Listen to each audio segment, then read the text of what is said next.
Oh my God. Ganyan para makita. Ang lakas talaga, te. Malapit na kami. Kita mo, te. Ito yung bintana namin. Kita mo, puno na, oh. Oh. Kita mo, malapit na mapuno. Kita mo nga, guys. Nalunod ako dyan. Kaso naman, hindi pa kami marunong maglangoy. Yan, guys. Kakaulan lang, tumigil. Kita mo naman to. Ang lakas ng kan. Oh, makakalahati pa. Konti na lang siya, guys. Para Tapos ito naman yung kun namin, di string lang. Wala na, papasok na dito yung tubig. Hindi kami marunong maglangoy. Oh, dito pa sa kwarto talaga. Dito sa kwarto namin.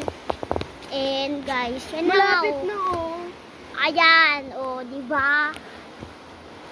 Pwede, please i-subscribe nyo naman. Tapos i-like or heart lang. Mag-comment kayo.